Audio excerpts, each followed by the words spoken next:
No Salmo 145, versículo 14, diz assim: o Senhor ampara todos os que caem e levanta todos os que estão prostrados. Salmo 145, versículo 14.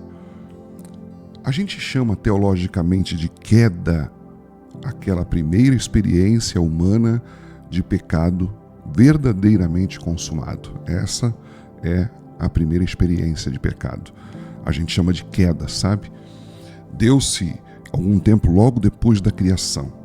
A gente não sabe exatamente mensurar quanto tempo o homem teve comunhão com Deus, mas ainda lá no Jardim do Éden, quando tanto Adão como Eva acabaram desobedecendo a Deus na única restrição que Deus colocou sobre eles, não é? Eles acabaram comendo do fruto da árvore do conhecimento do bem e do mal. Isso está lá registrado no livro de Gênesis, no capítulo 3. Sabe? A partir daí, então, cunhou-se essa expressão, cair em pecado. Desse momento em diante, então, além de possível, tornou-se cada vez mais fácil para o homem ele cair em pecado. Isso porque ele foi adquirindo aquilo que a gente poderia chamar de uma cultura de pecado, não é? Então, pelo exemplo histórico de nossos primeiros pais, nós também temos essa contaminação que acabou passando de geração a geração, não é? Todos nós nascemos então com uma natureza pecaminosa e por causa dessa cultura pecaminosa pela qual nós vivemos, não é? Que é formada justamente no mundo secular, de maneira crescente. Isso vai se avolumando, sabe?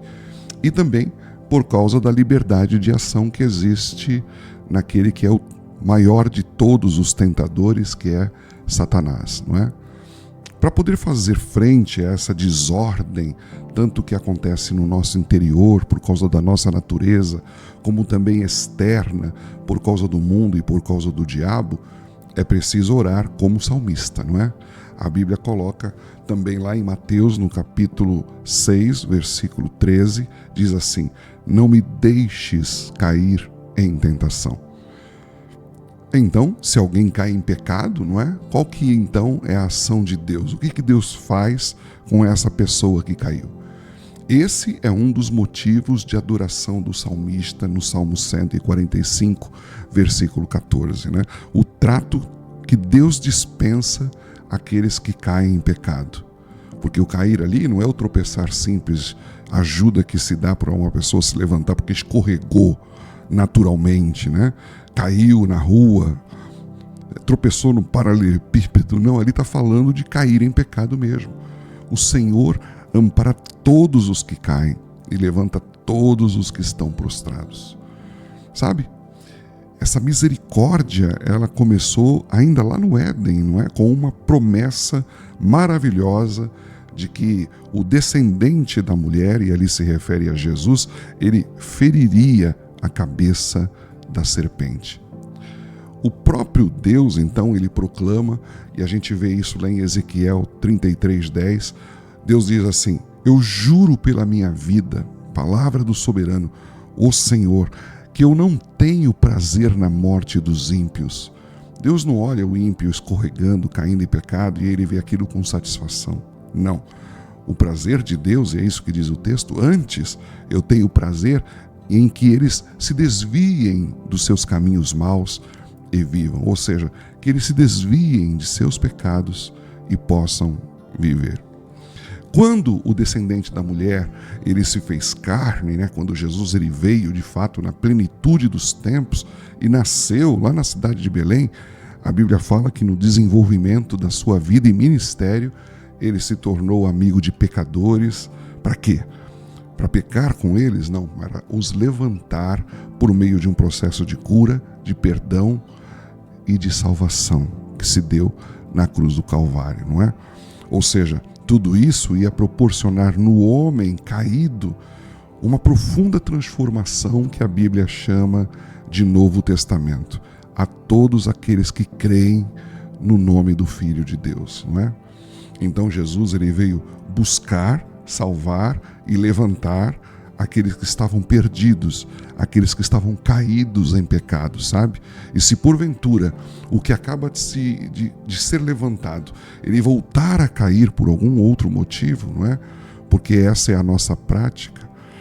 Nós somos crianças que não aprendemos a andar, não é? E aí caímos sempre. Se ele arrependido pedir perdão, o que Deus faz? Deus o levanta de novo, e de novo, e de novo. Lá em 1 João, no capítulo 2, versículo 1, diz assim: filhinhos, não pequeis, mas se alguém pecar, nós temos diante do Pai um advogado, Jesus Cristo, o justo. Ele é a propiciação, ou seja, ele é aquele que promove a justiça de vocês.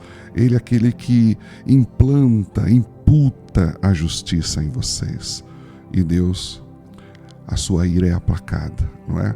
A comunhão é restaurada. Foi Deus quem enviou Jesus. Foi Deus quem enviou uma forma do homem se reerguer. É a mão de Deus sobre todos aqueles que caem e que salva todo aquele que segura em sua mão para ser levantado. Maravilhoso, não é? Vamos orar? Bendito Deus, é maravilhoso saber, Senhor, que na nossa contaminação pelo pecado, nós caímos com facilidade. A tua palavra mesmo diz que o cair é do homem, mas o levantar é de Deus. É maravilhoso saber que o Senhor, Ele providencia uma forma do homem se levantar. Ele não precisa ficar prostrado, Senhor. Nós somos, quando caímos, como tartarugas que de casco para baixo, ele não consegue sair daquela posição sozinho. Nós precisamos de Ti para poder ser erguidos, uma força maior, alguém maior, melhor do que nós. E graças a Deus o Senhor enviou Jesus. Por isso eu te louvo, Senhor, como salmista, porque é verdade. A todos aqueles que recorrem a Ti, o Senhor tem um braço forte para levantá-lo do chão.